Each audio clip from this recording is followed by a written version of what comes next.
So I have this song and I want to share it, but I don't have visuals. So maybe I can add some looping footage. But you know what would be cool? Is if the visuals interact with the music. Like this.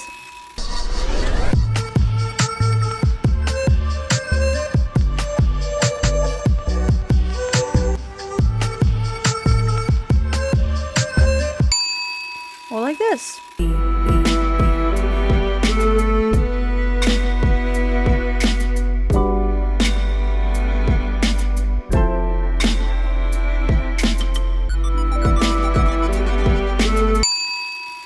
Or this.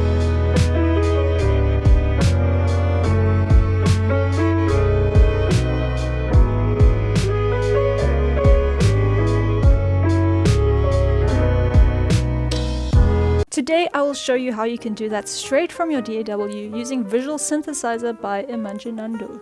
You can use it in other DAWs as well, but in this video I'm using Ableton Live. So that quick intro showed you what Visual Synthesizer, I'm going to refer to that as VS, can do. So moving forward, the format of this video will be a quick look into VS. We'll talk about the layout of the various sections in VS and the controls it has.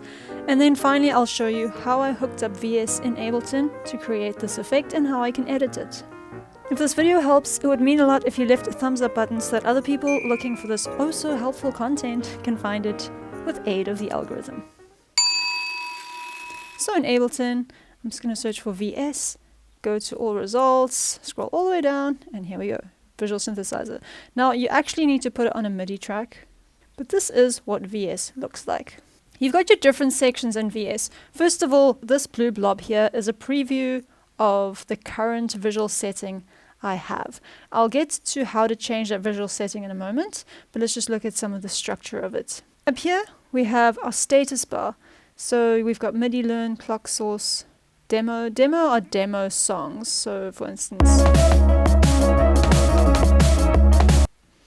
our tempo and the patch. Patch is essentially a preset. MIDI learn here is if you want to assign a MIDI controller to a VS parameter. If you don't want to do it, have it on off. And if you do want to assign a parameter, make sure it's on, and then you can assign your MIDI keyboard parameters to little parameters in VS. This clock source, if you are synced into a DAW, it essentially is going to be your tempo source, and for me that is Ableton, which is the host, the software that is currently hosting Visual Synthesizer.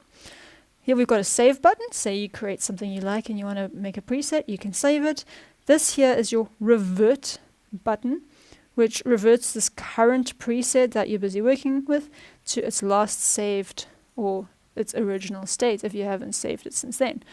And then these up and down arrows simply just go towards the previous and the next patch. So that looks pretty cool. Damn. This over here is your help button. So if you're confused, hit this button. And then you can get this little guy. And then you can go next, next, next. And how do I make this go away? Stop, skip this. Over here, shows you the current frame per second of these visuals. Now mine is kind of getting lower simply because I'm screen recording and my computer's struggling. So let's just put this back on something super easy. So this bar over here is your layer manager. This is where you can manage your layers. You can view them, select them, edit, reorder. So just like with music, how we have different tracks that we layer over each other to give us a song, we can layer different visuals. So for instance, I can double click on say number 2 and add a layer. But now always make sure you hit enabled on. And now all of a sudden I've got 2 layers of visuals. I can disable this layer and then I've only got layer number 2. Or if I want number 2 to be ahead of number 1, I just click and drag and it renumbers it. And of course moves it. So this is my layer manager. Over here is your color picker. So depending on which layer is currently selected, this color will correspond to the currently selected layer. So I can touch that there and turn it yellow. Damn. Number 2, let's enable this again. Over here above the color picker, you see something that says normal. This is our blend mode. For those of you that know about graphic design or photography or anything like that, you'll be familiar with this. This is where you can choose the way the layers interact with each other, particularly the layer underneath it. So it would be better if I took layer number 1. If that happens and you get to the screen, bottom right, you got your little X button. So I want to click my color, I want to change my blend mode, and that looks pretty cool. So there are different definitions for all these different blend modes. I've tried to learn them, but to be honest, I just forget and I click through and see what I like. This looks pretty cool. Here we've got our undo and redo buttons. And towards the right, I'll get to this one shortly. This is where it's at. Okay, that's why I'm keeping you in suspense. Anyway, you can click this bright button, which basically takes VS, this visual window, and pops it into its own window. So for instance, if you have multiple screens, you can move this on a dedicated screen that's just showing Visual Synthesizer. And this over here is full screen mode, so I can tap it, and now I have full screen mode, so I don't see all those controls. To get out of it, simply double click. Once you're happy with your visual setup, you can hit this red button. It's record, and it'll record your visuals while your song plays. And then once you hit the record again, it's going to save you to a specific Visual Synthesizer recordings folder. So this over here, these are our layer controls. So depending on which layer you've selected, you may have different controls. See, layer number 1 and layer 2 are already different, and the controls really depend on this visual preset you've chosen. If I click on an empty layer here, I double click to open my layer choices, and let's go with this little blocky thing. You can see layer 3 with this visual preset has different layer controls, sorry, not settings, than layer 1. Alright, so these are our layer controls, and the way we can map our music, this is where it's at, to Visual Synthesizer, we need to click this little button over here, which will open up our layer modulations. So down here, if you know a little bit about music production, you might recognize these things. Here we have an LFO, a low frequency oscillator. The second block is our envelope. We've only got attack and release knobs, and we've only got 2 envelopes. And then finally we have this gate. So here we can take an audio signal, and depending on where our threshold is set and depending on this gate mode, we can use an incoming signal to alter the visuals. And this gate also has an envelope, attack and release. We've got 4 different LFOs, and you can decide which waveform to use, the rate, whether it's synced to the BPM or not, and the phase. And the one other thing is you've got these 2 modes here. You've got gate mode, which is like your typical threshold gate mode, and then the spectrum mode. Imagine this to be an EQ and this gray line to represent a frequency spectrum. You can then choose by clicking and dragging, hold down your mouse, you can choose which spectrum area you want to be the trigger for your audio. And then finally, if you want MIDI to trigger these visuals, you need to click trigger. You need to make sure trigger is set under MIDI as opposed to none.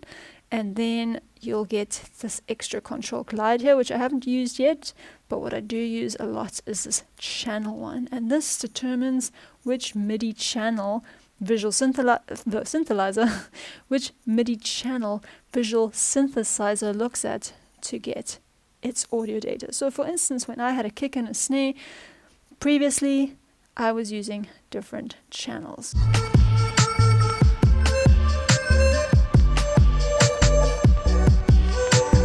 So that is a very quick breakdown of the sections.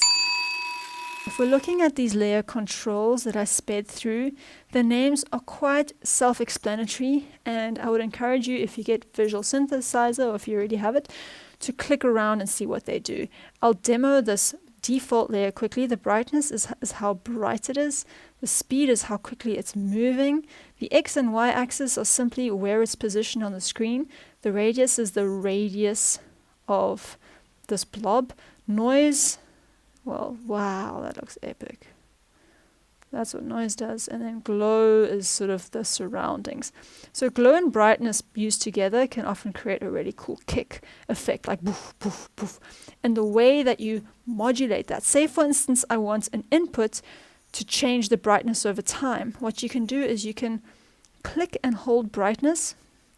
As I click and hold it, you get this thing here, which is called our matrix, modulation matrix, I believe. If you do any sound design in Ableton on any of their instruments, particularly wavetable, you have this amazing modulation matrix as well, where you can decide how all these knobs, so for instance LFO 1, 2, 3, 4, e.g. this is your envelope 1, envelope 2, as well as my different gates, AM 1, 2, 3, 4. Let's just show you again what that is. Here we go, we've got our 4 different gates, our 2 envelopes and our 4 different LFOs. So going back to the modulation matrix, we've got those, and then we've also got our keyboard. This here is our pitch. So for instance, if I've got a MIDI pitch, if I want that to impact, say, the color of this or the brightness of this, I can then use this over here, and velocity is also the velocity of the MIDI. So let's demo this real quick. If I'm going too fast, all this information is available in the manual. I'll link it in the description. It's always nice to know these definitions, but ultimately by playing with it and grappling with it yourself, it's really going to stick. So let's create a little demo. Right now, all I have, I don't need this group because it's the only song here, so let's call that Bunky. I'm going to open a MIDI track and I'm going to put in Visual Synthesizer. So let's start with that, right? So this is my VS tab. Now, let's start with one MIDI channel. I want to create a MIDI channel that is the kick of this Bonky song. Boom, boom, boom, boom, boom, boom. Right, so I want to put that in MIDI, kind of like you would if it were a sidechain or something. And I'm going to put those MIDI notes over here, and then I'm going to tell Visual Synthesizer to get this MIDI, or rather I'll send this MIDI to Visual Synthesizer so that each time there's a MIDI note going into Visual Synthesizer, a certain visual, depending on my layer preset, is triggered. So now I just need to transcribe the bass. You could take your actual project file of this and use the MIDI there, but because Visual Synthesizer is quite hectic on the computer, I'm working on a laptop here and I don't want to film and have a project and so forth, whatever, I'm going to just do this from scratch. And it's certainly a lot cleaner looking and simpler to manage because I've only got a few tracks on here, but it does require you to have to rewrite the drums. So let's do that right now.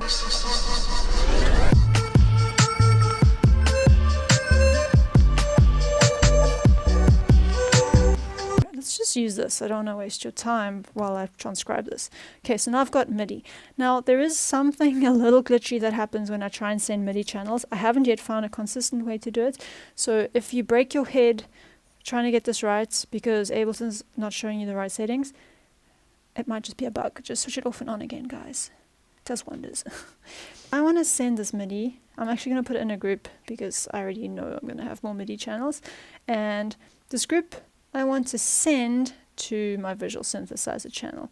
So I'm going to send it to VS. This here, the MIDI that's being sent, I want it to send to 2VS. And then down here, I get to choose my MIDI channel. And I want this kick to be MIDI channel 1. Now, for some reason, sometimes when I try and set up the MIDI, this is grayed out. You know how I could just choose there? Sometimes it's grayed out. Just try saving your project, closing it, and reopening it. It might work. And no matter what DAW you use, I'm showing it to you in Ableton, but the concept is the same. You need to route your MIDI channel around. You can do that in Logic or Cubase or any other DAW as far as I know. So now I have this set up and I don't actually need to hear this audio. Luckily there's no instrument attached to it, so I'm not going to hear it anyways. I'm just going to call this group MIDI triggers and I don't need that. And so now if I go to Visual Synthesizer and I've got my layer over here, I want to enable it. It is on. And I want to make trigger set to MIDI. And for now, I'm going to choose channel 1.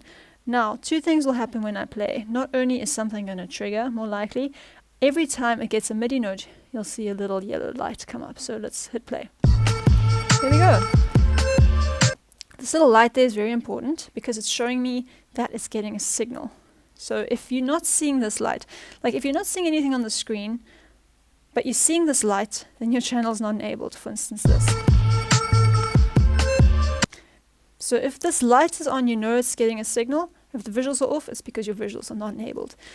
But now if your visuals are off, and for instance, let's change this to a channel where there's nothing. There's no signal being received, so it doesn't matter if it's on or off.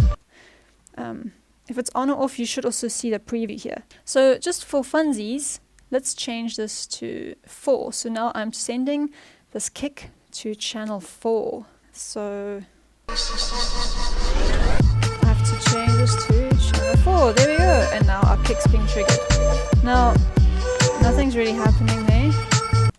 It's because my trigger is set to none. So although it is seeing that there's data, it's not actually using it as a trigger. So there are a couple buttons that you just need to be aware of. You have to click, otherwise you're just going to break your head, being like, why is this not working? Okay, stop. Is your MIDI trigger on? Are you using the right MIDI channel? Is the layer enabled? And so forth. There are probably a couple other things too, but those are the big ones. So, now another thing that could be happening is if your MIDI trigger, i.e. your MIDI pitch or your MIDI velocity or something, isn't actually modulating anything. Like you could get any signal you want, and if nothing's being modulated, you're not going to get a visual signal. So I'm not seeing anything now. Wait. Simply because I took the brightness down. But if I increase the brightness, there I can start seeing something. The way that we program Visual Synthesizer to change the visuals is we take the button that we want affected. So that's a weird sentence. Like what I do, I'll play the song and then I'll change a parameter and I'll actually imagine it. I'll be like, oh, how do I want it to look like? Do I want it to look like this? Let's just loop like the end or something. So do I want it to go like this? Or do I want it to go like this? Whatever knob I'm pulling up and down that's creating the change that I want, I know that's the knob I want to be modulated. Right now my mouse is the one modulating the signal. But if I click and hold this button, I get this modulation matrix. And in general, if you want it to change over time, in general you're going to have to look at EG1. EG1 is your envelope 1. In Visual Synthesizer, they use EG because EG is an acronym for envelope whoa, I don't know what word I was about to say. EG is an acronym for envelope generator. So I'll just say envelope, but EG is envelope generator. So typically this is the knob that you want to increase and say to what percentage you want the envelope generator to modulate whatever row you're in. So for instance, if I pull this to 1, and percent usually means by 100. So if I take this number and multiply it by 100, that means I want this envelope generator 1 to modulate the glow by 100%. So let's see what it looks like now. That's intense, bruh. If I don't want it so intense, I can pull this down.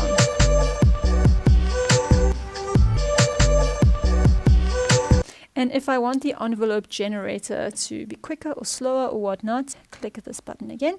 And now, whoa, bro, chill. I want to make sure I'm on envelope generator 1. And I can change the release time or the attack time and so forth. And remember, you've also got envelope generator 2 if you want that to behave slightly differently. So that was a very slow walkthrough of basically how to take a parameter and use it to change your visuals. And now if I decide I want a different layer, I can click and hold, or if I want a different visual on there, I can double click on there. And one that I really like, oh, let me just tell you, these are pre-made. Like, as far as I know, I can't make my own visual presets. Visual Synthesizer gives these to you, and what I can do is I can manipulate them, but I don't think I can create my own. I like this one a lot. See how it fades? That's because my release time is so big. So I want to change my release time. So look at it now. See how it doesn't fade anymore? Now the other thing I want to tell you is you can add a background image. You can click on B. This is the background layer. It behaves differently to all the other layers because it's your static background. The whole time it's been black. That's because the color is set to black. We can change it to green if we want to make like a green screen vibe. There we go. And you can do that. And what's super cool is you can add a picture. You can add a logo or something. Do I have any pictures? Oh, look, I have a video. Okay. And I can choose where the start of the video is, the end of the video, so that I can even have like a super tiny loop. I can do crop mode or fill, I can do loop mode or still, like here's a still image. But actually, I thought I had a meme. Oh, gee, I was going to make a joke, but this is actually quite deep. So I'm going to do crop mode. Beating ourselves up and blaming ourselves are two of the most common ways that we attempt to experience control in situations that we actually cannot control. Food for thought.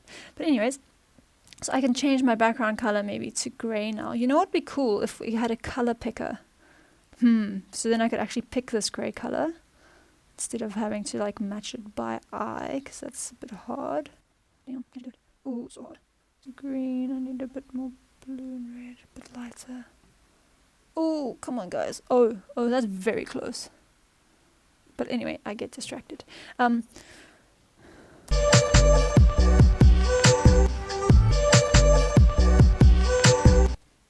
So yeah, that's your background layer.